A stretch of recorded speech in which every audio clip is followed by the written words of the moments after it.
Teaching and Learning Showcase event has become an annual event. It's something we really want to keep going in our college. I think we have many strengths across the College of Health and Agricultural Sciences, but we always punch above our weight when it comes to teaching and learning and excellence in teaching and learning. And I think we see that from institutional awards, whether they're college and university teaching awards and initiatives that happen across our college, but also many colleagues who are recognized internationally for their contributions to excellence in teaching and learning and assessment as well. So we're going to stick to time. We've quite short presentations. We have invited all recipients of college teaching awards from the last academic year.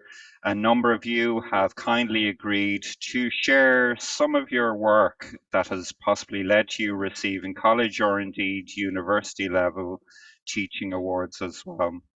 We're going to break up to the session. We're going to have 4 presentations from the outset, followed by a further 4. And for anyone who has any questions, we'd love to have some discussion, but we'll do that at the end of each of the groups of 4 presentations, if that's okay as well.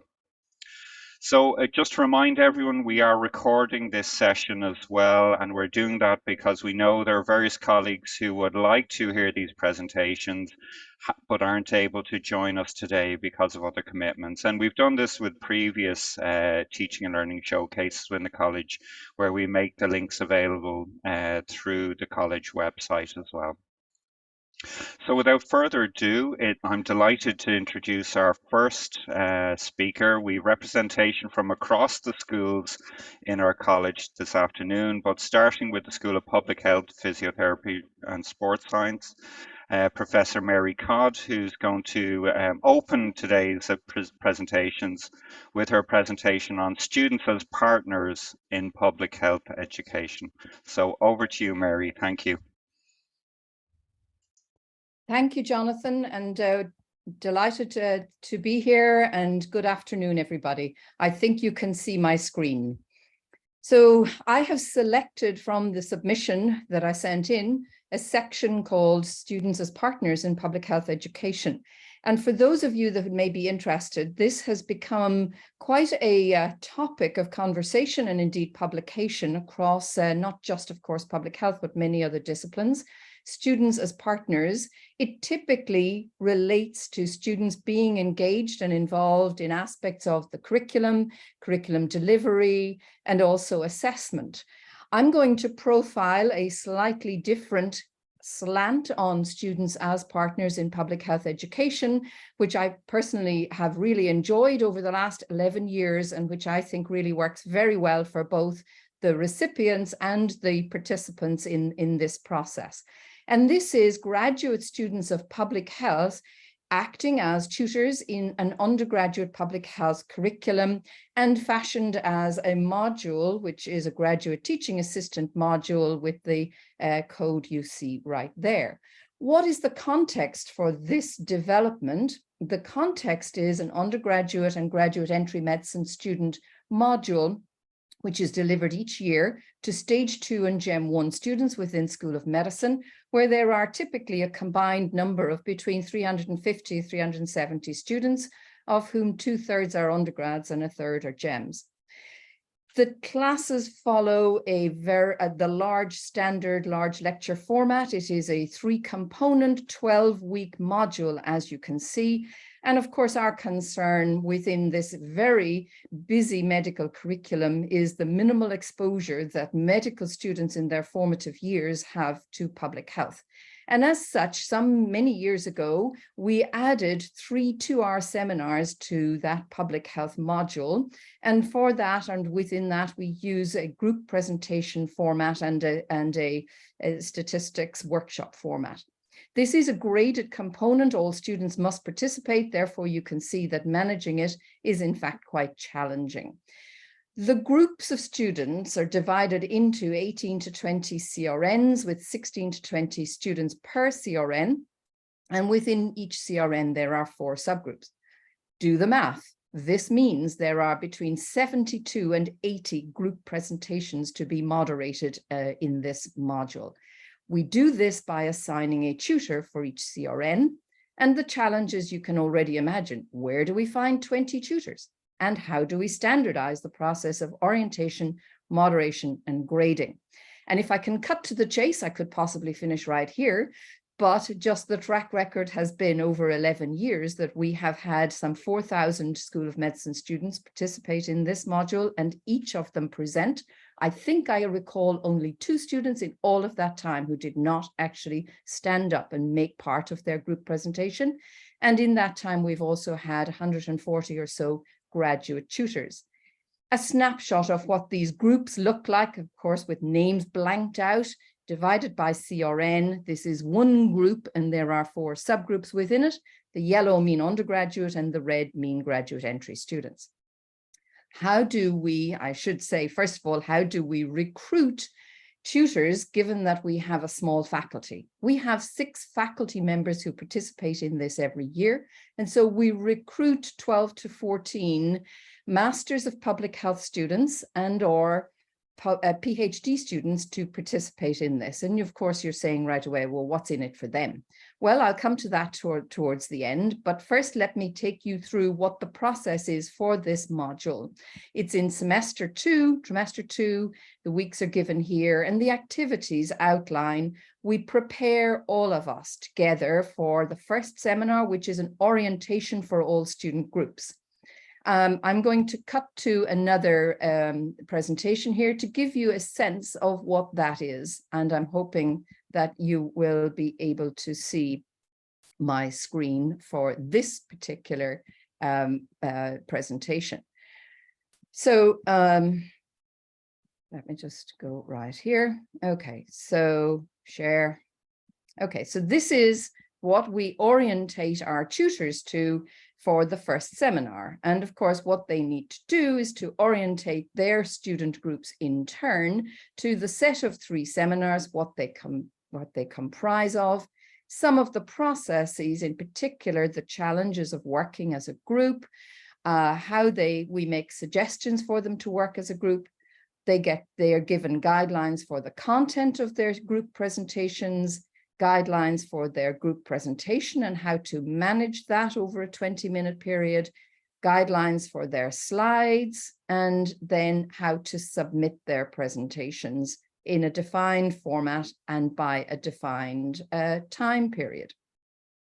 They're also given guidance on their feedback. This is the undergraduate and graduate entry students. They're told about the seminar 3, which is the workshop on biostatistics, and they are encouraged, but in actual fact know that attendance is really required at these seminars, and we do take attendance.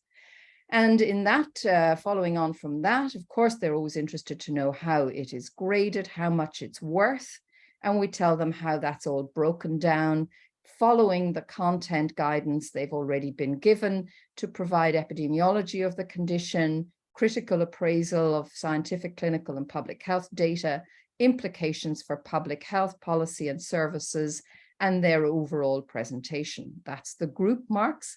And usually with group presentations, students wish to know how they as individuals are rated within that process. So this is a presentation given by every tutor to the group of undergraduate students, preceded by, for example, me giving this to all of the tutors together to prepare them for the process. It's one way we can standardize how the information is transmitted to the full class. Let me just finish that piece here by saying, here are the topics that we chose this year. We always have a screening topic. We have covered such topics as breast cancer screening, screening for diabetic retinopathy, neonatal screening, screening for type 2 diabetes. We always have a screening topic very deliberately so that all of them have to learn things like the Youngner and Wilson criteria for screening. We always have an infectious diseases topic, sexually transmitted infections. This year it was the ethics of public health interventions for control of infectious diseases. The third topic this year was on the access to and use of social media by children. It turned out to be a most fascinating topic with really excellent presentations. I'd love some of you to hear the presentation, for example, that my group had. And our fourth topic this year was on plant-based diet and sustainability. Let me return to my previous presentation and cut into where we are at here with the orientation to all student groups. Just to say, Mary, about 30 seconds left, sorry. Oh my goodness me. We then go to groups of readings, and they have to do group work on how to prepare for the other seminars and on their feedback. And we then ask them for reflection on the process and how they found the delivery, the preparation, the student feedback, and in particular, I would like to cut to what they see as being the value for them as tutors. They gain a perspective on the process. They want to know if they could teach or be a tutor. They find that this is something that has made them more confident. They like the process. They've learned that they have an interest in teaching and that it may help them in the future. We have them complete a portfolio at the end of this module, and we have the opportunity for them to gain 5 ECTS, put it down as their professional development, add it to their CV. I have provided letters of recommendation for positions as junior lecturer positions, for example, based on this. And it appears to be something they can talk about at their interviews. So thank you very much. Thank you very much, Mary, and really interesting. And I'm thinking beyond medicine as well, for the health and social care professions in the CORU standards of proficiency across professions, fostering those kind of early, getting that teaching experience, developing some of those teaching skills, and I suppose stimulating future educators is something that is in there as well. So thank you very much for sharing that, Mary, as well. Before we move on to our next presentation, as I said, we will come to questions on the first 4 when we conclude them. If there are any questions you want to pose in the chat, please feel free to do so as well.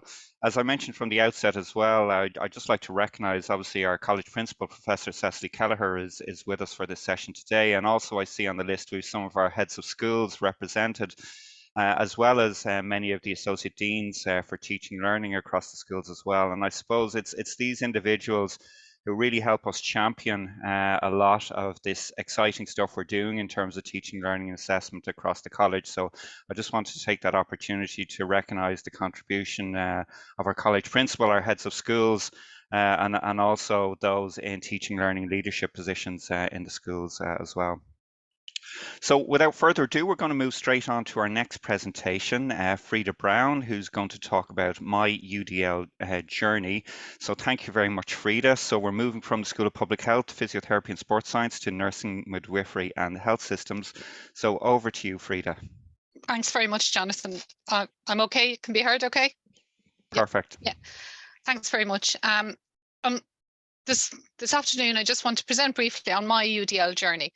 So as we know, universal design is made up of multiple modes. And in my first slide here, you can see my multiple means of representation. So not only is it my journey climbing the UDL ladder, but it's also my journey and how I can influence others. So at the right side, he was supposed to move a little bit, anyway, technology.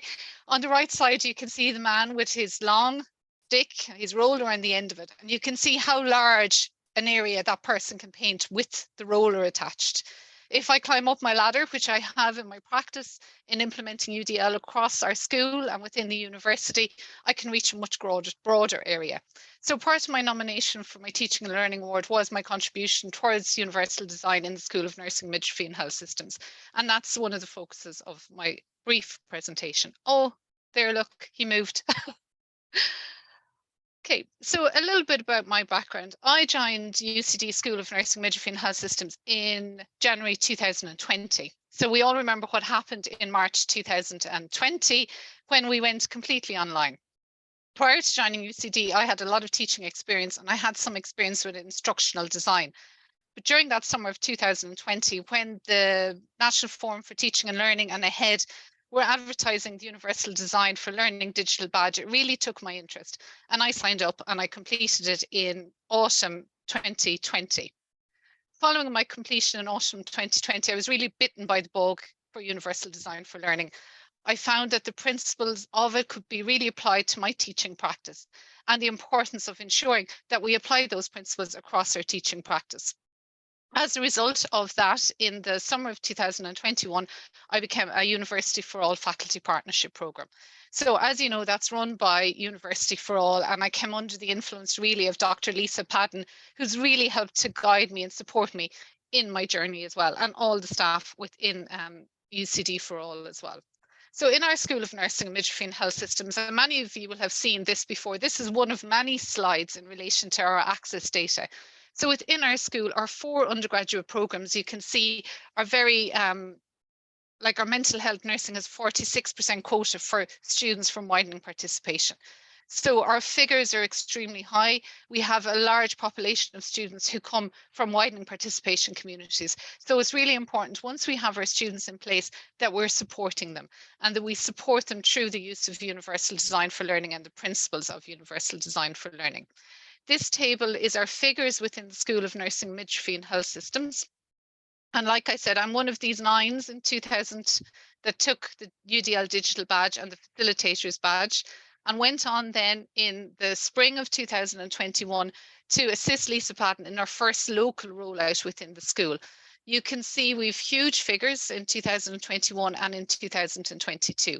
The 49 here include staff associated with our school, so they may be from our clinical partner sites.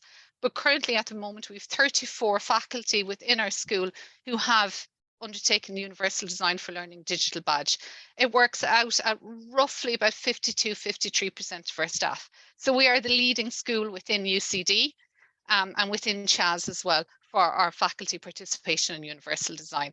And I mean, Jonathan, you said it at the start of the presentation as well. You can see at our school, the School of Nursing, Midwifery and Health Systems, we are very committed to teaching and best practice in teaching.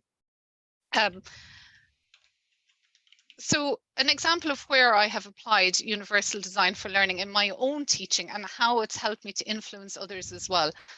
I'm currently the module coordinator on 2 teaching practice modules in our health professionals education program.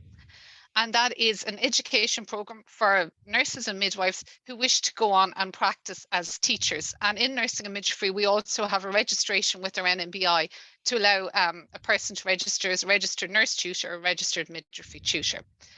So when I was given these modules to develop, reflective practice is very important in our teaching practice that we learn from doing. But with my UDL hat, you know, we need to start thinking of presenting and representing information differently, and also our action and expression and different means for action and expression. So as part of their assessment, I introduced an opportunity for students to perform or prepare a creative reflection. The students were advised that they had to use a reflective framework, but that they were to reflect and use creative means for reflections. And I know you won't be able to see any of these here properly, but really just to show you, this is from this year. One of my students represented her learning journey. You can see it there as a road and a pathway. You can see there's many bumps in the road, there's many stops, there's many deviations. But for the student to be able to express her learning in this way, it's really moving. It's really different to reading a 2,000 word written piece and reflection, which can be sometimes quite stagnant. And this allows the students to express themselves freely. Up here, this student used Teen Tune to create an animation. So in this Teen Tune, there is no words used, only a few words that come from the individual characters.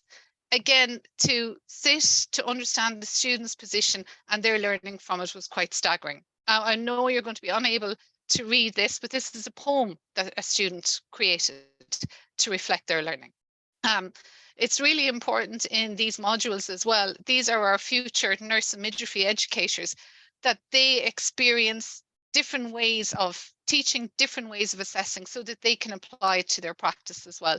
I've had many students who've undertaken this module come back to me and tell me about how they've experimented using creative means for students to express their learning and their understanding based on this. And another example of where I've applied UDL in my practice, and many of you will have seen The very large, in real life is quite large, publication based on the UCD leaders. So that's where the 26 faculty partners across the university have included a case study in this book. One of my case studies based on UDL application and implementation in the stage 3 module is featured within this publication. It's also available as a PDF version, and the QR code is there. And my case study can be found on page 234. If you haven't had a look at this text or this publication, please do look at it. Have a look at the index, and across all schools within the university, there is representation, and you're bound to find one there that you will be able to apply to your circumstances and to your school and your wishes to apply UDL. In my case study, and I know I'm very short on time, in my case study for my stage 3 module, it was a very large cohort of students, so similar to Mary, up to 220 students. And my initial plan with redesigning UDL was to offer the student a choice of assessment format so that they could do a written piece or a PowerPoint presentation. However, I also offer the student a choice. And by a choice, I don't mean a list of 5 topics that they could pick with. I mean a much broader description where they could specifically pick their topics. My greatest learning in this redesign was the importance of scaffolding. And that's why this slide, and it's in the publication and the case study, this is why scaffolding is here. The importance of scaffolding and supporting student choice. When I first did this module, we were entirely online, and I expected that students would require a lot of support through the discussion forum where they could ask a question about their module assessment. But for me, even this year, in the spring, I continue to have to support students hugely through the discussion forum. Students prefer to ask questions anonymously on a discussion forum than put their hand up in class or come down to at the end of class. I was staggered. My figures for use of the discussion forum have actually increased over the last 3 years, even though we are back with face-to-face teaching. So students learn indifferently. So even when we're back face-to-face, many of those supporting and scaffolding methods that we did online are still being used by students, and we need to ensure and acknowledge that. Part of my image at the start I showed you, I was painting much broader. So I've discussed where my case study can be seen in the publication by UCD for All. And I've recently also presented my case study at the UCD International Symposium on Learning Together in Maynooth. So just last Friday, I was present with a lot of international UDL experts in presenting and in sharing my findings from the case study. And my last piece, Jonathan, I think you're ready to call me another. And again, this is the importance of influencing and sharing our learnings, because as a university, we are very far forward with the implementation of universal design across the university.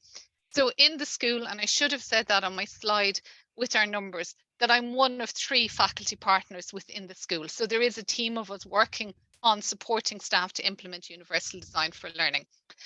Myself, my colleague John Gilmore, Dr. Phil Halligan has retired, unfortunately. And myself, we had a recent publication as well in Nurse Education Today, and that is a journal that's well renowned within nursing and midwifery in relation to nursing education. So that's me. Thank you. Thank you very much, Frida, and great to see that last slide in that publication. And I think that's true of many of the people we'll hear from today. It's great to see that some of these initiatives which enhance our programs are also going on and contributing to the wider evidence base in our in professional health professions education or as well. So thank you very much for that.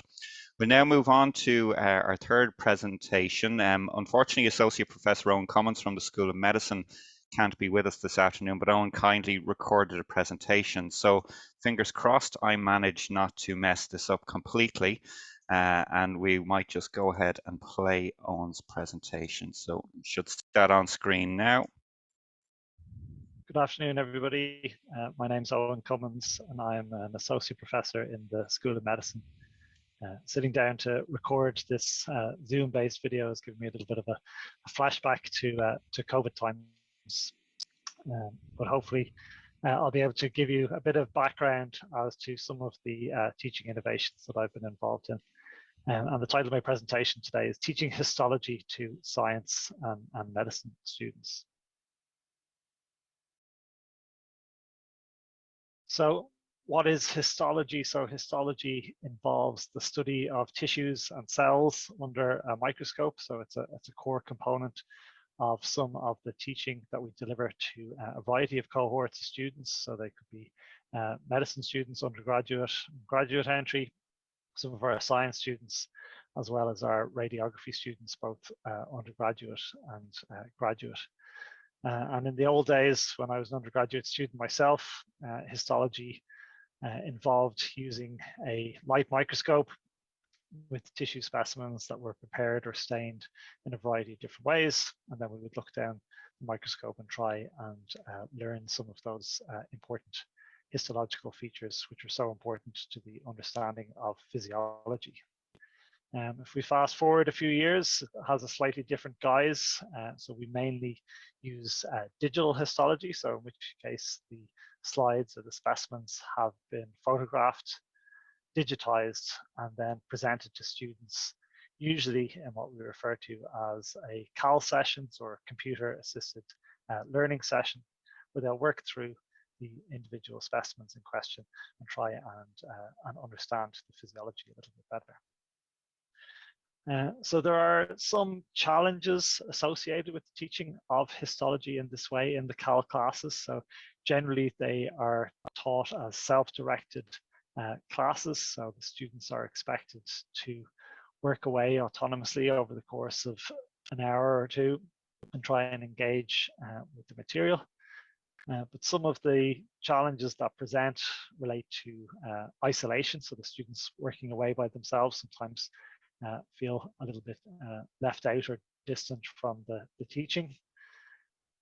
Oftentimes there is some confusion regarding what is required, so what are they supposed to learn or engage with over the course of the hour or two. And historically this has led to some challenges with regard to poor attendance. If the students do attend, sometimes they're not as engaged as we would like them to be. And occasionally the students will go off in a variety of different directions to try and engage with the material. And that can be good to a point, but it's not always the best way to go about it. And the net result is that sometimes the sessions are not enjoyable for the students and not especially productive in terms of acquiring the learning outcomes that we would like them to learn. One example of the students going off in a variety of different directions, I noticed this when I started teaching histology a number of years ago, was that the students would immediately go to YouTube to try and find some supporting video material related to the topic that we're talking about, for example, the liver. One particularly popular YouTube channel was that of Washington Deceit, who had a cool YouTube site called Shotgun Histology, where he would work through the specimens, usually from a pathological perspective, and give the students a bit of background on the tissue. And I'll come back to that in a moment. So digital histology is really a very big improvement on the old slide microscope-based system that we would have had before. So it's really a fantastic resource, but one that is not being used optimally, at least in this CAL session. So we tried to come up with a number of different interventions to try and address the challenges associated with teaching of histology in these CAL classes. And probably the main intervention that I'm going to focus on today is the creation of a suite of bespoke videos for students. So to try and promote greater and support and engagement in the class, we encouraged our teachers, and myself included, to be more engaged in the class, as well as the demonstrators who are present. So these are usually graduate students who facilitate and support the classes.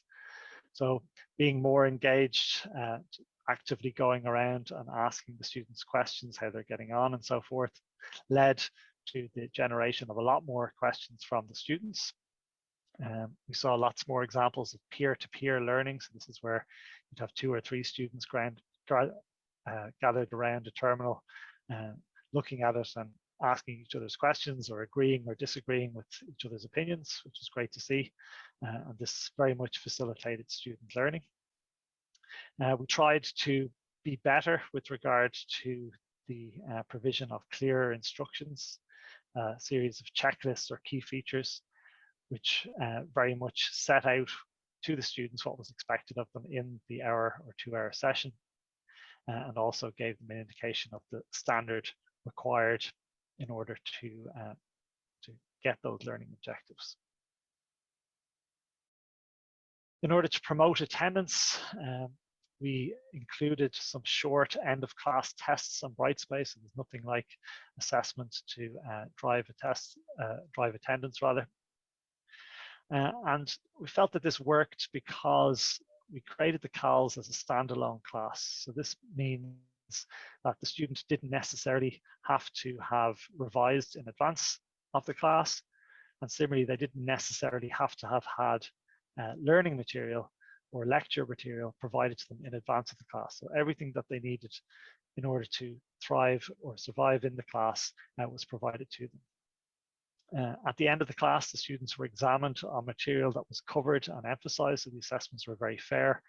And this transpired to be a very quick and efficient way to examine large numbers of students over multiple sessions. So this is an example of a question we might have had on the large intestine in a science or medicine module provided on Brightspace. And perhaps no surprise, as soon as we started to include some marks that could contribute to the end of module grade, the attendance increased dramatically, and we regularly get attendance of almost 100% at our sessions. Perhaps the biggest intervention that we made in the teaching of histology was to create a suite of bespoke videos for students. So what do I mean by bespoke? So this means that we're using our own slides, so the same slides that the students are receiving in the class as part of their digital histology. It was highlighting key learning points relevant to their module and stage. These videos were available offline to the students so that they could look at them in advance of the class, in the class, and also subsequent to the class during their revision time. We found that in terms of the teacher's intervention, it was a very efficient use of my time to generate material that could be reused multiple occasions, and the students really seemed to like them. So just give you a short blast of one of the videos that we did in relation to the liver, so that you have a feeling for how it worked. In this brief video, I'd like to give a brief overview of the histology of the liver. So the first thing that you'll notice whilst looking at the histology of the liver are these repeating hexagonal structures throughout the tissue. So this is one example. This is another, and another. So approximately 6-sided hexagonal lobules making up the vast majority of the tissue. We'll fast forward a moment. Portal tracts in a little bit more detail, sometimes known as a portal triad because it can contain 3 main features. So one is a branch of the portal vein or the hepatic portal vein here. The other is that it contains a branch of the hepatic artery. So we've got a hepatic arteriole here. And the final component that makes up the portal triad is the presence of a bile duct, which we can see here.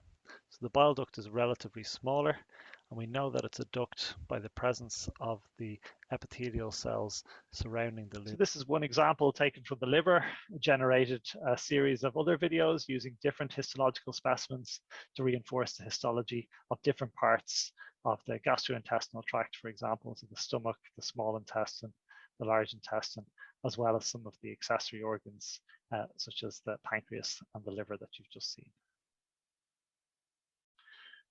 So how have the innovations in relation to histology helped? Well, if we have a look at some of the feedback that was given by the students following some of the modules, it was clear that some of the changes that we made had improved enjoyment and productivity.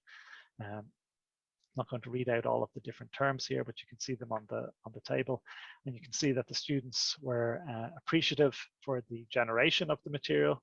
They found them to be useful for their revision, and the combined integration of these videos, greater engagement on the teaching side, as well as the short end of class assessments, led to a dramatic improvement in the engagement in histology classes. So I'd just like to thank you very much for your time and listening to my presentation this afternoon. I'm sorry I couldn't be here to join you at the CHAS Teaching and Learning Enhancement Showcase event today. And thank you very much for your attention. Great. I'll just stop sharing Owen's video there, and thank you, Owen, in your absence for that and for recording it in advance. We'll now move swiftly on. We'll stay with the School of Medicine, but move to the Radiography and Diagnostic Imaging section. One of my colleagues, Professor Louise Rainford, who is head of that section and Associate Dean for Radiography. And Louise is going to talk about the impact of virtual reality simulation on student learning. So over to you. Thanks, Louise. Thank you, Jonathan. I'll just share my screen. Be a moment. I hope you can see my screen. We can indeed, yeah. There we go. Okay, good afternoon, everybody. I'm delighted to be able to talk about the virtual reality simulation that which forms the award I was a recipient of. So virtual reality simulation and its impact on student learning. Virtual reality, it's a different way of teaching, and it's becoming much more used in healthcare institutions, in training institutions. And what it does allow virtual reality is for students to look at concepts that can sometimes be very complex and be able to visualize them by visualizing the concept. They're able to form orally. It's also quite a fun way of learning. Reality suite in radiography and diagnostic imaging.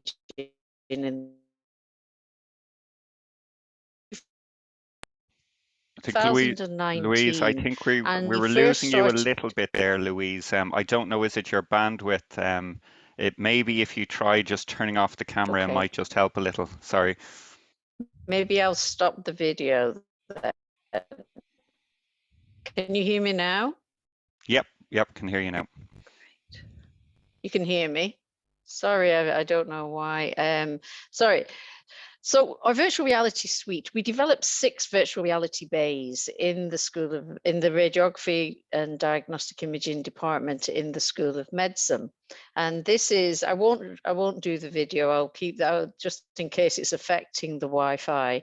But within the virtual reality suite, this is where the students we use wireless headsets now, and you can see the students moving around the bay.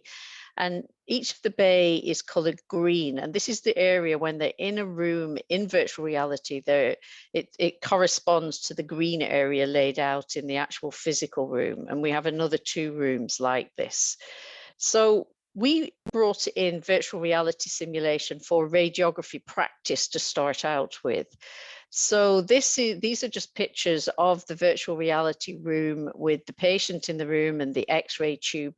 And when the students go into the virtual reality space, they can X-ray the patients and move the equipment around, and they go through the motions as you would in a normal X-ray room. So they're actually learning to X-ray patients without the radiation risks associated in a normal X-ray suite. So they perform we embedded this into the curriculum. So they perform all these radiographic techniques prior to going into clinical practice. They have instructions on how to use the equipment. And not only do we use 3D virtual reality, but the company that produces this software very fortuitously had a 2D version of the virtual reality, which became invaluable when COVID hit, because it meant that the students could use the 2D version on their laptops at home. And since COVID, we've actually brought in both 2D and 3D into the curriculum. So both the activities form part of what they do. So normally when they go into the radiographic practice modules, they'll learn in lecture theatres, they'll learn in the X-ray suite, but then they'll have time in the 3D virtual space, and in the evening times or in the self-study, they can go into the 2D suite and they produce images, and they go through certain activities which they're graded on. So this is the instructions they're given for the 2D, and this was produced by students for students. So what's our feedback on this first stage of radiographic practice in 3D? Well, when we asked the students how they found the 3D VR, they all enjoyed it. And in fact, 80% of participants said they'd like more 3D VR exposure. They preferred the 3D VR over the 2D VR, but some of this feedback was got just during COVID and just after COVID. So that was impacting on the students, and they wanted to have that face-to-face interaction. So they were fortunate enough, even during COVID, to go into the 3D labs. And they also found the rubrics and the assessments that we use beneficial. But with respect to the 2D VR, they did find it very flexible, and they found it, they adapted very quickly to the 2D desktop version, and they did find that it enhanced their knowledge and helped them with certain aspects of core aspects of radiographic practice. It's not quite the same, the 2D VR, as the 3D, so it does have some limitations. But with respect to preparing all our students for clinical placement, a large percentage of them said they felt better prepared, in fact 72%, and these are just the percentages that preferred the 2D to the 3D. And we've published work on this, following up the students, looking at their grades and looking how they progressed into clinical. And we've recently published in radiography, in fact, very recently, of the impact of 3D virtual reality on the students being prepared for clinical practice. And this is just one of the graphs from this paper, where it shows the VR group and the control group that didn't have exposure to VR before going into clinical. And we can see here in the midpoint, it made a large impact on the grades in the midpoint of the grade range. But there's plenty more in the article. I just couldn't possibly show it today. But then moving on to the curriculum, and this is to do with radiation safety. So this radiation safety software package is in an interventional angiography suite. And what it does, it allows the user to go into the virtual suite and visualize where the radiation intensity is and the effect that that has on staff dose, and how you can possibly reduce the radiation fields and reduce the dose to staff and both to patients. So some of these terms are very specific to my profession, but they're just different ways of optimizing radiation protection. Now, within this virtual reality suite, we use it for radiography, but this could equally be used for nursing staff in the operating theatres, for surgeons, for trainee surgeons, for anaesthetists, etc. Anybody who might be in a space where there is fluoroscopy. So this is what it looks like. I dare play this video. I don't know if it'll affect the internet. I hope not. This is what it looks like when you're wearing the headset. Now it's slightly jumpy because it appears that way, but it doesn't when you're actually in the suite itself. It's just when we play it on the computer. So it records the patient, the workers' dose as they move around the room, and we can move the people about, we can move the equipment about, and we can change our imaging parameters, which have a huge impact on dose. So we embedded this into our curriculum for our stage 4 radiography students in a cardiac imaging module, and we use this annually now. I'll just stop that. But as you can see, it's quite visual. So where the red areas, this is the highest intensity, and obviously as it comes out to the bluer areas, from yellow to green to blue, there's less intensity. And often traditionally when we would have taught radiation safety, we would say, well, this is where the radiation field is. It's invisible, so you've just got to use your imagination and trust us and trust the books and trust the schematic diagrams. But this time we're seeing it in real time. When we move the equipment around and when we change parameters, we see what's happening to that radiation dose. So visually you'll be able to see where you shouldn't stand in the room, where's the best place to be, and how these pieces of equipment in a room, such as the lead shields, can protect you, and how your lead glasses can protect you.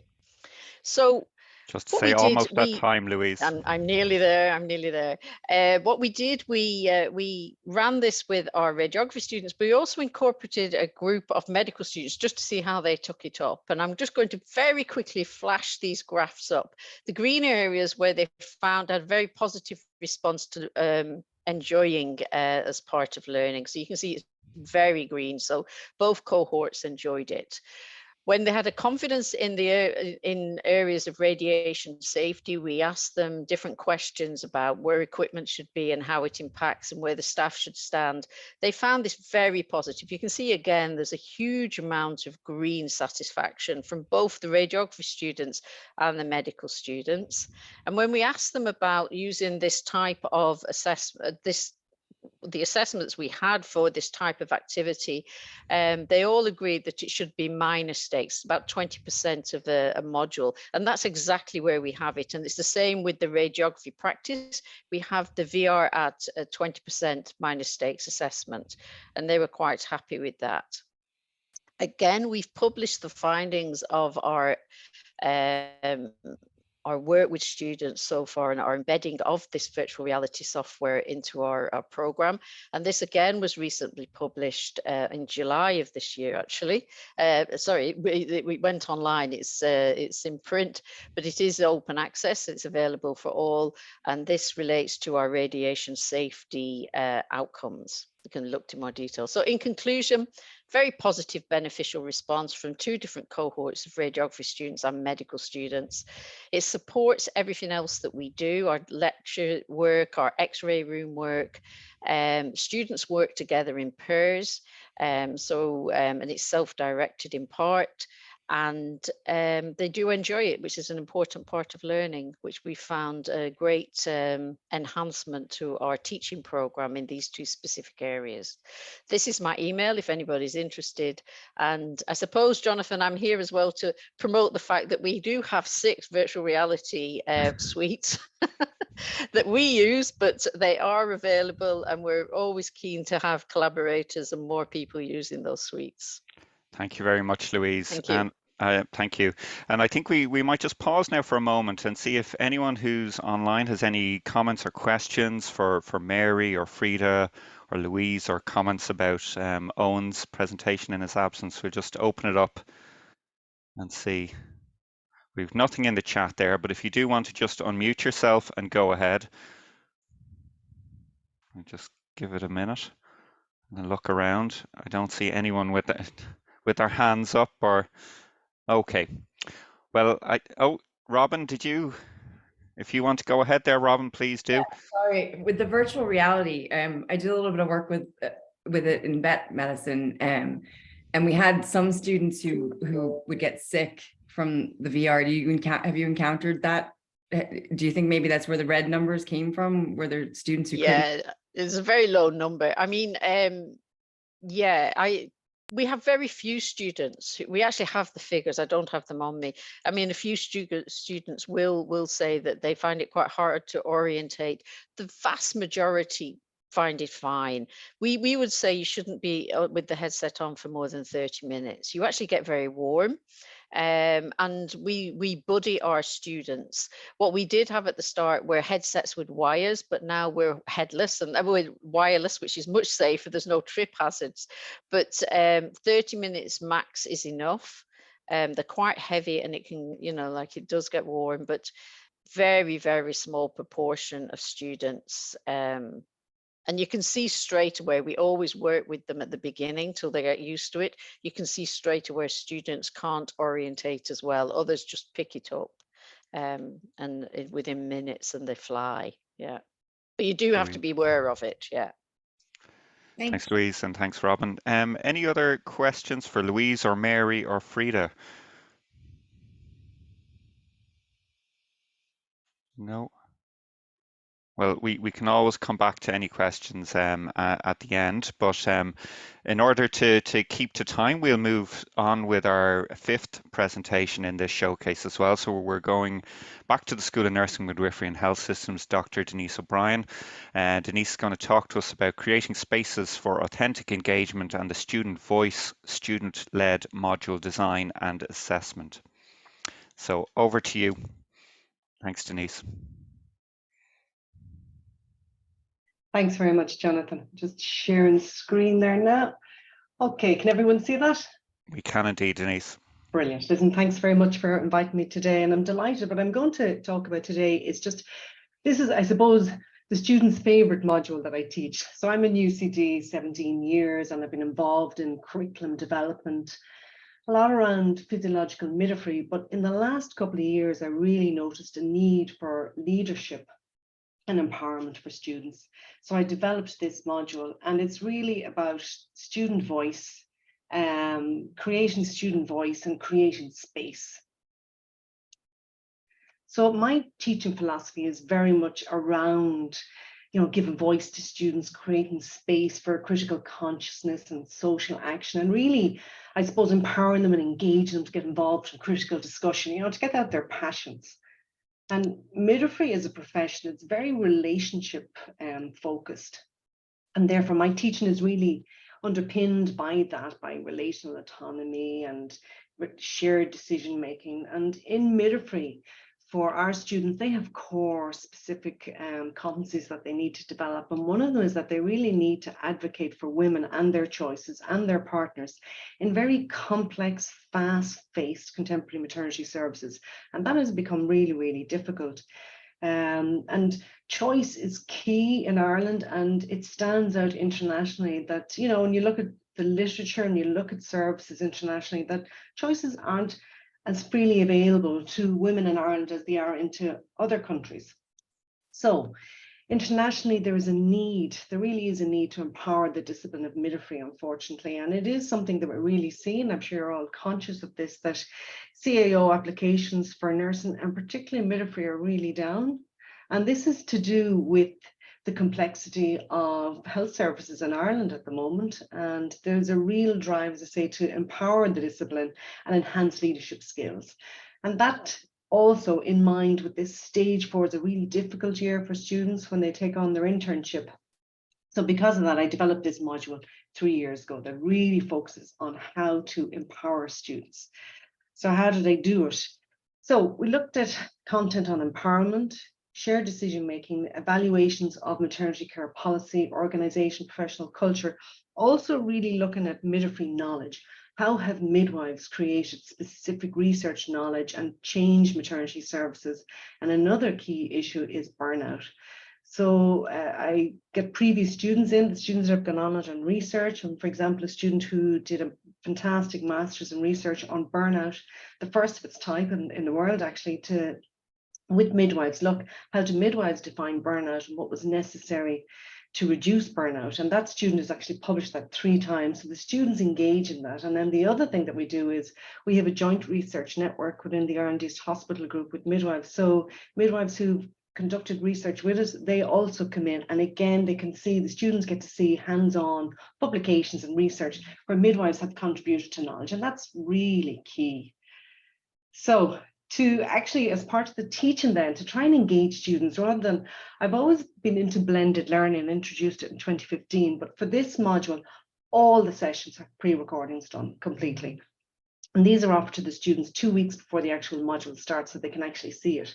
And then I've also got these short video recordings where I give them suggestions, look at this material. And this is just to engage them, to get them thinking before they even start. And then I also, because it's incredible, even with all the library services and everything that's available to our students, I'm always amazed or disappointed with how little they know how to do a proper search of the literature. So I offer a session on that at the very, very start. And I hate to say it, predominantly when I ask, how have you been doing searches? The vast majority of them don't know how to do a search of our e-journals or our databases. And the first point of call is always Google Scholar. So that's the first thing, to give them a voice. So why do we do that? It's to increase their awareness and that they get easy access to engage with, critical consciousness and increase their ability to actually engage in dialogue around the profession. And the other thing that I introduce is I was in clinical practice for 15 years. So reflection is key to this, storytelling, and comparing and contrasting internationally, and really highlighting the inequities that exist. So I get them to look at maternity care services globally so they can see where Ireland stands in terms of our rising interventions, and then the need for what is it that a midwife does that's unique, and what we can do to contribute to maternity services, but then also the whole social side of it, the influence of midwives on family life and all that happens afterwards. So then as part of this, because the whole aim is to get them active and the active voice, I really wanted to create an assignment in recognition of this. So to turn teaching into learning, I offered 2 workshops in public speaking and giving them voice as part of the module. The students get to negotiate the date of the assignment on day 1 and the topic of their choice. So they pick on empowerment, leadership, or choice, and they come up with the topics and we negotiate that together. The assignment does incorporate a digital technology component, and 80% of the grade is for this recorded PowerPoint presentation. And there's a rubric developed on that which scores them for their voice, how confident they sound, the literature search, their dialogue, and the critical discussion. And this is actually offered them on day 1 of the module so that they've actually plenty of time to prepare it and decide which one they're going to do. Also in class early on, within the first couple of weeks, I offer a live demonstration on how to do a recorded PowerPoint presentation and how to convert that into an MP4 during the actual class. And then this workshop is recorded so they can actually access it at home. And they find this great actually, and it gives them greater alternatives for listening to information, it's multiple means. And I also did UDL and found it really useful and incorporated that into this module. So then the other 20% of the grade is towards a Q&A session on their PowerPoint presentation. And again, the students negotiate the date and the time for when that's completed over the 2-week exam period. So what I've found in the module is it allows, students are definitely more vocal. That, like it is flipped classroom, providing all the sessions beforehand really does give them more time so that our class time is all discussion. And I know we are dealing with smaller numbers, like we cohort this sometimes with 2 undergrad programs. So the most I would have would be 45 students. It's in the main, it's about 20, but it really has helped students find their passion and, really pushing them for their, to voice their opinion. And this is what comes back in the feedback. And that's why they like the module. They find it flexible. They like the fact that they have that space to have an in-depth critical discussion about maternity care and policy and from a global perspective. So that's really, really helpful. And it certainly helps. And when you look at the presentations and the quality of the presentations, they certainly have improved. So since the introduction of these strategies, I've certainly seen engagement has improved. And when I look at the stats via Brightspace, you can see that it's full engagement, and their engagement is over a 7-day period as well, which is good to see. The students themselves have given feedback that this choice, giving them the choice of, and the other thing I will do for them is if they want, I can change the timetable if a room is available, if they wish to do a different day, it's all very flexible. And they find that really, really positive. And then for me, I find that it's greater creativity, it's more flexible. And for me, the overall quality of the presentations has improved. And then the module, the subject extern has recommended the module and said that it's, it's of good quality, it's interesting and it's flexible for students, which is great. That's all. That's a whistle-stop tour. Delighted to talk to you. Thank you so much, Denise, for sharing that with us as well. And as I said, we'll at the end of these 4, we'll come back to any questions anyone might have. So I think Denise said they're 17 years in UCD. So our next presenter is not quite 17 years, is a bit newer to UCD. We have Dr. Marco Garcia Vaquero from the School of Agriculture and Food Science. And Marco is one of the Ad Astra Fellows. And obviously the Ad Astra scheme is largely about bringing the best early career researchers to UCD into academic positions, but it's great to see that teaching and learning and a passion for teaching and learning forms an important part of many of the Ad Astra fellows that come into the university. So Marco, we're going to hand over to you. Marco's going to talk to us on design thinking, engaging students in constructive learning in food science. Thank you, Marco. Thank you so much for this introduction. Well, the first thing that I want to say is I'm not really sure, maybe some people here feels the same way as I do. I don't consider myself the best educator in the class. I never will. But one of the things that I actually do is I am really interested in the topic. And whenever I'm not good at something, I just try to improve. So I think that's what led me to this award. And I'm going to focus now in one of the modifications that I did to one of my modules. And again, since I am just exploring the topic, what I'm going to emphasize here as well, that these are few of the techniques that actually helped me, and they were successful, but there were many others that I tried that they were not, that I excluded from the presentation and that you can ask me later if you want. So design thinking engaging students in constructive learning in food science. I'm just going to go briefly about the background of the module, simply because some of you might have a module that is similar and you might use some of these. Then how I designed the module, so different objectives that I set up for myself and what techniques that I use, how the module looks like, an implementation plan, and then the main conclusions and other techniques that I use. So just to start with the module itself, is a module for students in their final year.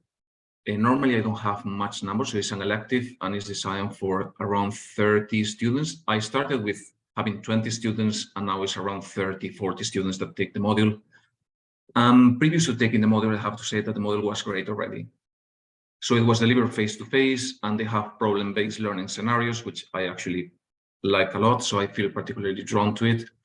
And then the main things is company will come to them in another module, and then the students will work in a series of dossiers trying to improve them in the next semester, this packaging of the company. The main things that I wanted to preserve about the module when I got it is the active learning element and the problem-based learning scenario and the consultation work. I think they were really interesting, but they also have some negative sides, and I want to emphasize that there were really lack of details of the real food packaging of the industry, because in the previous semester, they didn't focus on food packaging at all. Then the industry will come, but their feedback will not really follow the guidelines of the module because they are industry-based, so they don't know actually what we were looking for in the module. And it showed that the students showed really relatively low engagement in this task and kind of went for, I have to do this project, and module itself. Then COVID happened on top of that. So I actually started to do some research into different techniques that could be more adaptable to different environments and to different teaching and learning conditions that we might face. So with all this was my first objective, to actually redesign this module in a way that it will be more flexible for the students, but also I will cover all the elements of food packaging. And then I'm going to provide here an overview of the design plan, the activities and assessment, and how I actually value the engagement of the students. Just for those of you, the first thing that I did when I designed the module is go back to what I actually wanted from the module. So this is the threshold concept. Is something that the students, in my opinion, they have to learn to view the discipline in a different way. So since most of you are not from food science, as I could see from the presentations, I'm just going to introduce a few of them. First thing is to understand the product that you're packaging. So as you can see from this slide, the needs of packaging of these two products will be totally different. One has roots and actually breathes, the other one doesn't. Then understand the material science behind the packaging, why some materials can be used for some conditions, why some others don't. The most easy case to describe is the reusable bottles, for example. Then the changes that you actually do to a food production plan has also changes in machinery. So it involves a series of costs and a series of other operations that you might not be aware of when you are proposing a scenario. And then that all the changes that you do to your packaging can actually have some influence in the food product.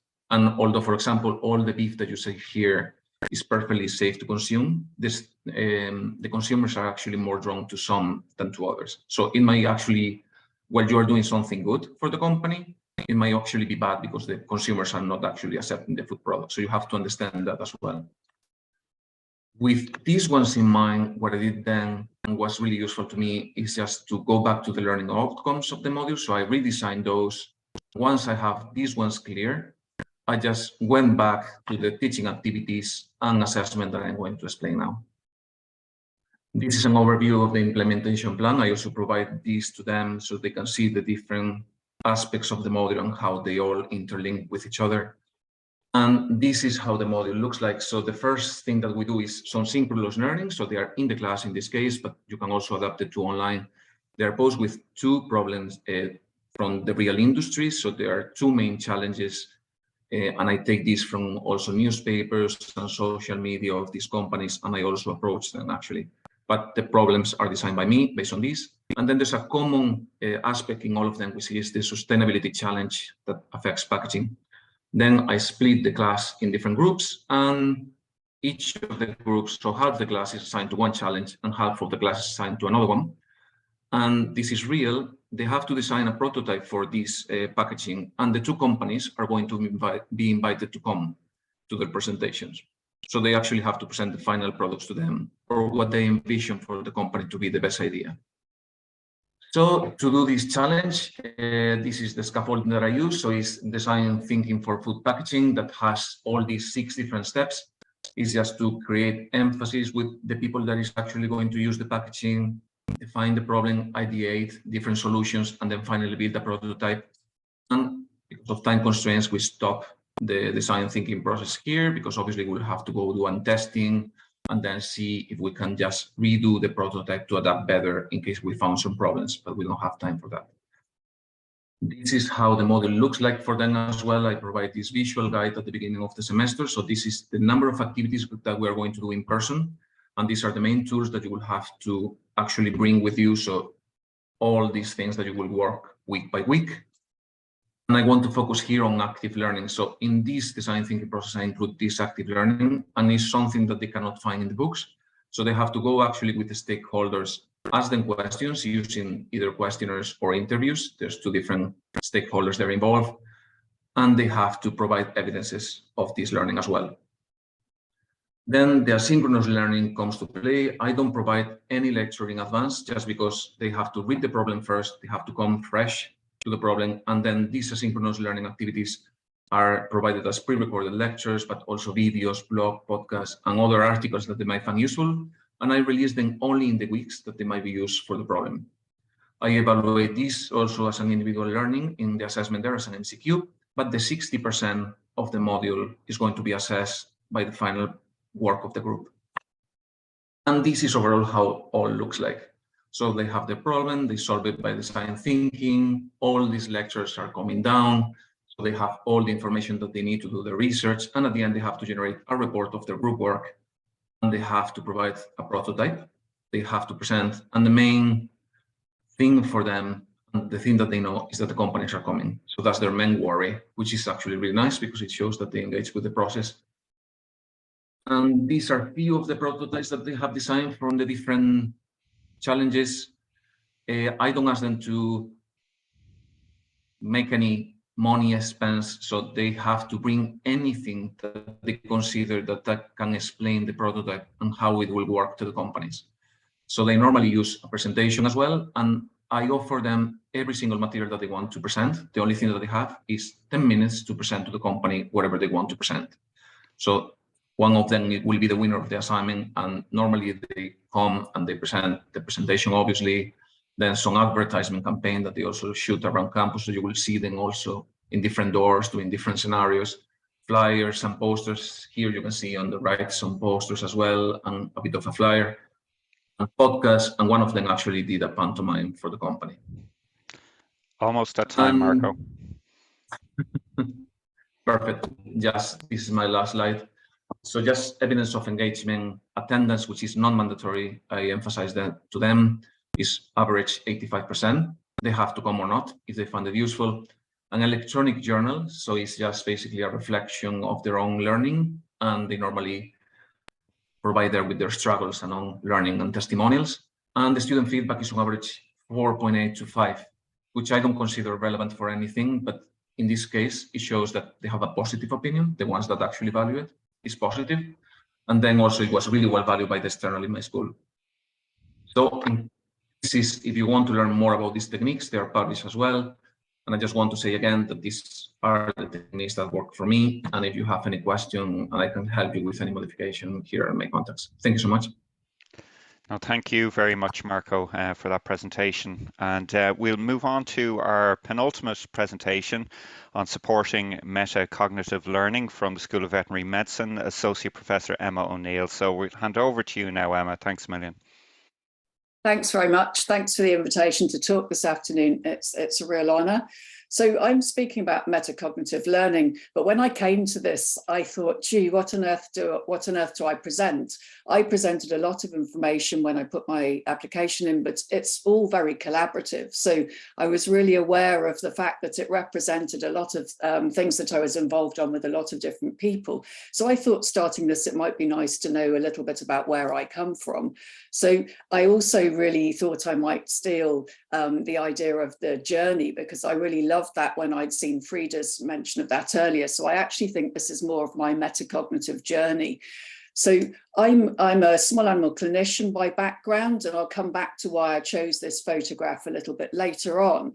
And I thought it was important to think where I come from. I've got a real interest in blended learning. I run an online program for vets in practice. I teach undergrad, postgrad, and a variety and specialist level practice as well. So I'm really aware of this increasing drowning under information and how we make a difference from an educational perspective. It's not about delivery of information anymore. It's about how we help our students to interact with information.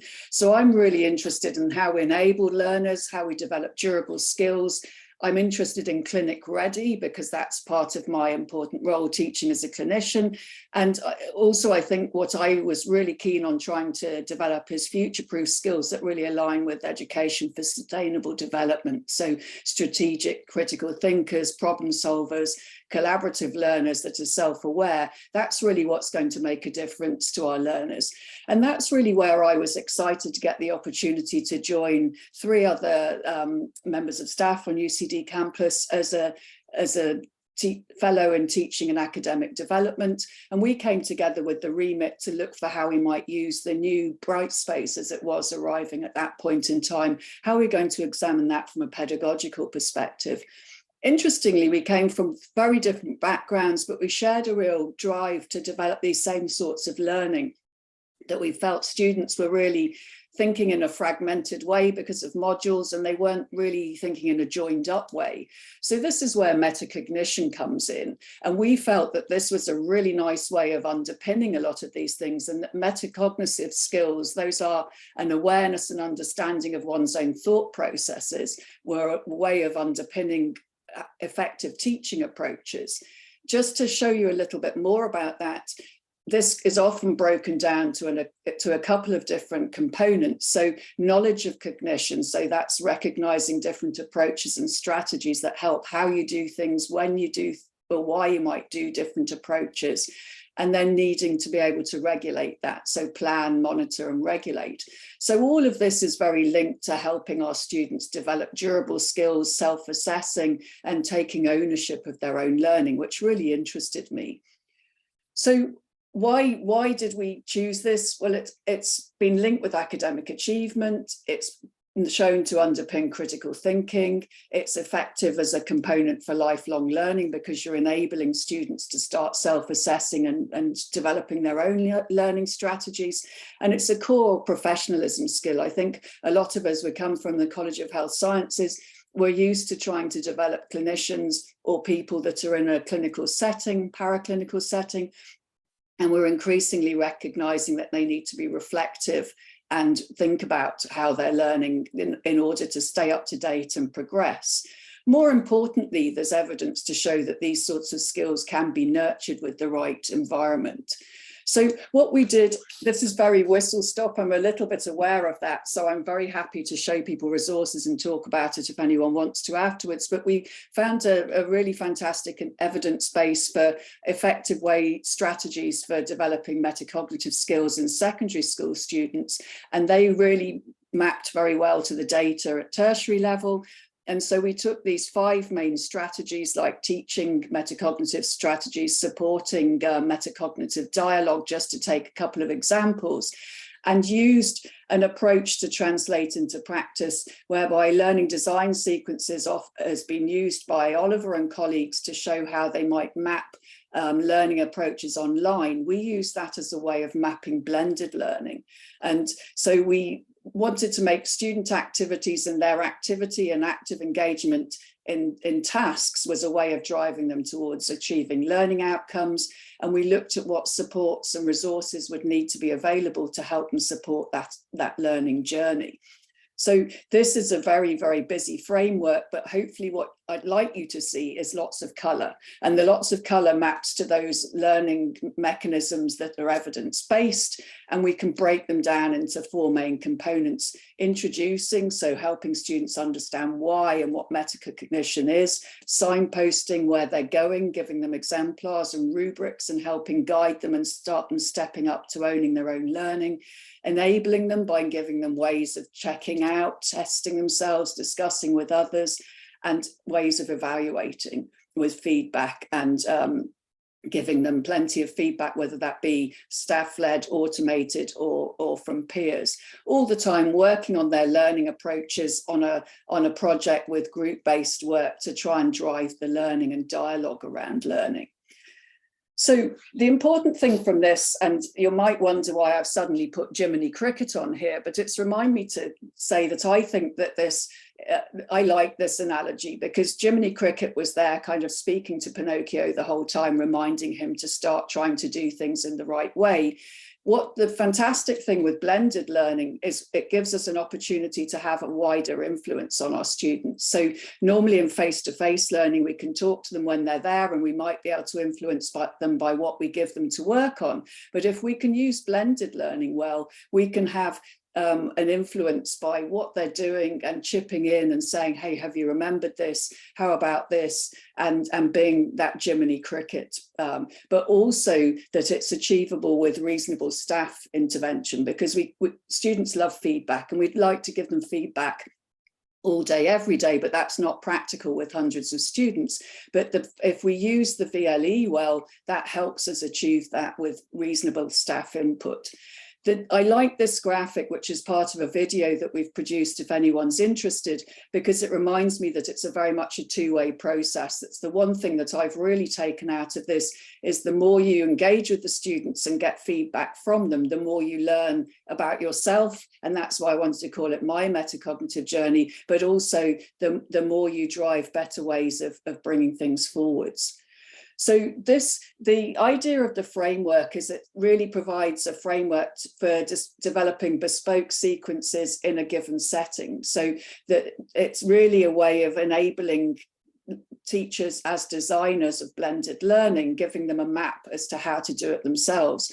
And we tried this approach in 4 different settings as the fellows. This gives you an idea of what I did in neurology, albeit a bit busy, but I'll give you a few little snippets out of it. The picture is not because I want to put a picture of myself up, but it's to remind me to say that we've got little video exemplars if people want to see a bit more detail about any of these. The key part of mine was that I wanted to do gradual disclosure cases for the students to learn clinical thinking.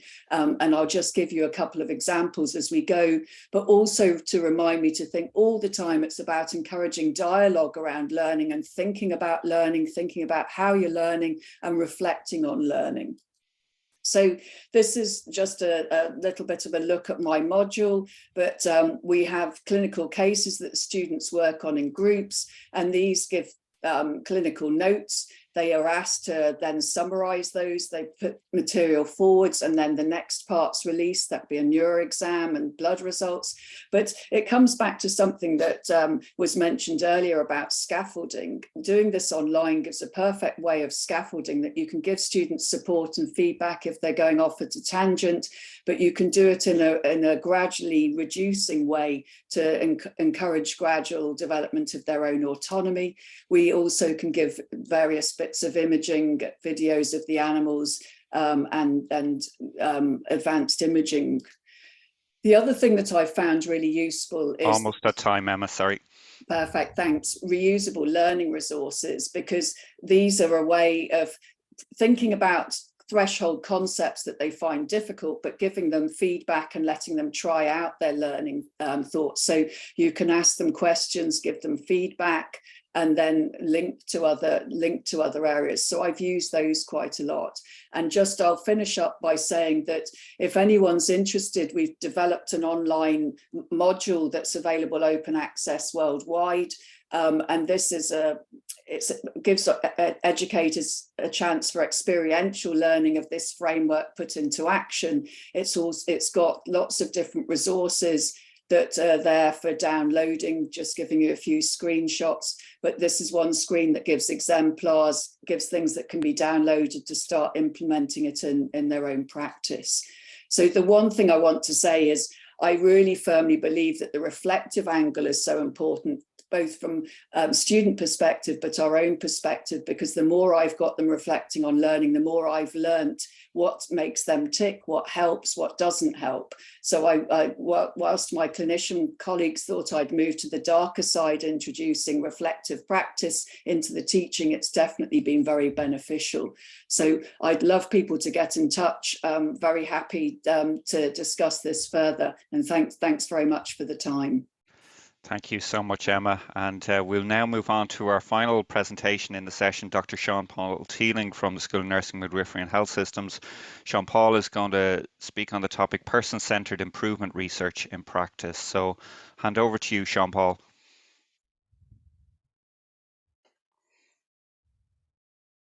Appreciate that. Okay, very hard act to follow, obviously, after all those fantastic presentations. I'll do my best. Okay. So thanks very much for the invitation today to speak. I'm delighted to be here. I'm very honoured, as Emma said. This presentation, it's really a brief overview of something that's quite big. So I've tried to synopsize it as best I can. So basically, it's about how students on our process improvement and health system programs apply a researched person-centred model of improvement within their organisations and practice areas. And to date, we've had about over 250 projects delivered by students in 52 healthcare institutions nationally. They've won 7 national healthcare awards, and they've produced 40 peer-reviewed publications. So it is well researched and it's creating a nice body of work within Ireland in this field, in this area. So person-centeredness, I'm sure you're all familiar with it, but basically the whole concept of person-centeredness as opposed to patient-centeredness is that it involves everybody who's involved in the care. And a traditional approach in quality improvement is to make things better for patients, but often by making things worse for staff. So, you give staff more work to do where they have less resources, and in our research over the last 2 years, we can see from our results, and I have them here, 80% of staff are coming in early, 80% of staff are leaving early, 76% of staff are skipping their lunch breaks. So, and giving them extra work to do is just not going to work on top of that. So how do they make improvement in that type of environment or that type of culture? And increasingly, healthcare organizations internationally are turning to magic bullets, something that will make this better, improvement methodologies. And they include like Lean and Six Sigma and the model for improvement and Prince2, whatever they use. But as you may have experienced, for those of you who are clinical backgrounds, healthcare can often exclusively rely on hard metrics, the volume of work we do, hard evidence, tangible outcomes, and they're not necessarily congruent with person-centeredness or person-centered approaches. So we know from our research that while healthcare practitioners may have an appreciation of the concept of person-centeredness, there's a tendency for them not to use theoretical models. And more worryingly, they may be trying to practice what they consider person-centeredness in a culture that's simply actually not conducive to it at all. So the work presented today is a collaboration between the Centre for Person-Centred Practical Research and Queen Margaret University, who undertook a lot of the work with myself as part of my PhD over the years. UCD Dublin, who developed the curriculum working with Professor Martin McNamara, some of you will know from UCD SMHS, and trying to integrate that into our curriculum.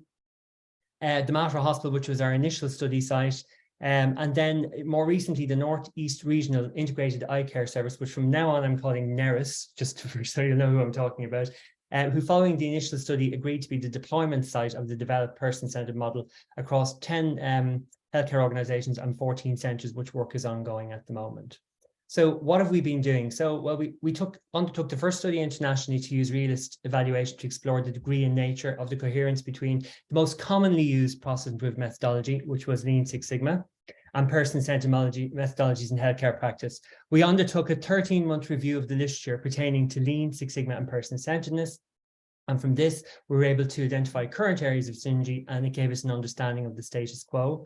We fed this then into the curriculum, the learning we had. We fed this into the curriculum, and this enabled us to work together and to develop it further. We then carried out a realist inquiry, which comprised a realist evaluation and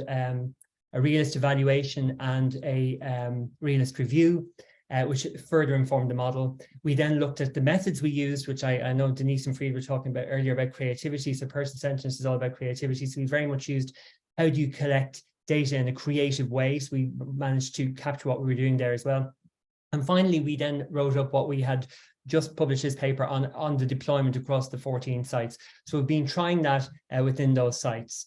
So basically, we also, more importantly, were able to develop a model. And the model that we've been able to develop is a model of person-centered practice. It's a tool that's developed to guide people who are practicing quality improvement to make sure that they don't stray too far into the hard metrics, that they keep their true north, and that they come back to the person and the human factors and ergonomics in it. This is just a snapshot, but it's quite easy to use, but there's a whole framework behind it. So what we've been doing is working with, for example, with Neris, been working at them and looking really at the entire Northeast, at the large waiting list. So, for example, we know that 24.8 million surgeries were cancelled internationally due to COVID, and the system internationally is just struggling to catch up. So this is a big demand on the service. So from a point of having waiting lists, we have huge waiting lists now. They're gigantic. So what we decided to do was working with Neris. They very kindly agreed to field test and road test our model. So we've been working with them across 5 pathways in ophthalmology, which are cataract, glaucoma, acute macular degeneration, eye emergency, and pediatric amblyopia. And we've applied everything we have from the model into practice.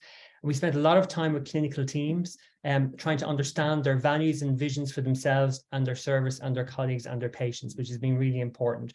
And I suppose at a very high level voice, what we're getting from staff on the ground across all the pathways was 4 key factors, which we just summarized here very simply: the place of work, the environment they work in, natural daylight, the ability to have room to move around, the ergonomics in the space, the space for headspace, literally, the people as in who have they got to do the job, the skill mix, so the people factors, the human factors there, procurement, the ability to do and deliver good quality care is dependent on the equipment a lot of the time in specialisms like ophthalmology or in ophthalmic services.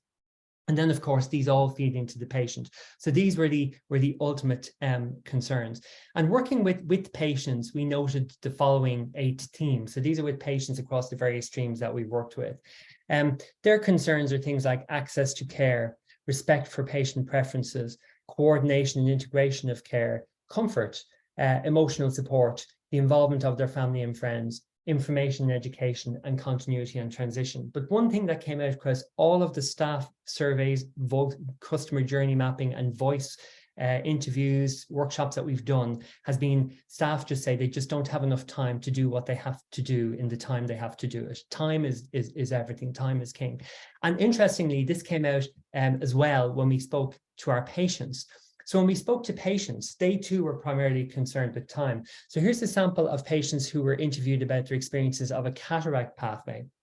And they said timeliness of information, the wait time for an outpatient appointment, the actual time of OPD clinics, whether it was morning or afternoon, the wait time within the clinic, the actual time they get to spend with the clinician after probably waiting 3 hours in the waiting room to get 10 minutes with their clinician, the wait time for the preoperative assessment, and then the wait time for surgery. So at every stage, it's start, stop, start, stop, start, stop, start, stop. So how can we use improvement methodologies to solve those type of problems? But also, how can we use improvement methodologies using our research to do it in a person-centered way, which takes account for the needs and requirements of staff? So what's been the impact of our work? Well, let's look at it applied in clinical practice. This is a result from the cataract pathway. So right first time referrals are at 95%. Optometrist first referrals are at 80%. The conversion rate of patients for cataract to surgery is 95%. And we returned care of 51 days to GPs in 2022. Increased patient and staff satisfaction, huge increased patient satisfaction. They used to have to make 4 visits the way the pathway was organized before. Now they're doing it in a one-stop shop, 1 visit.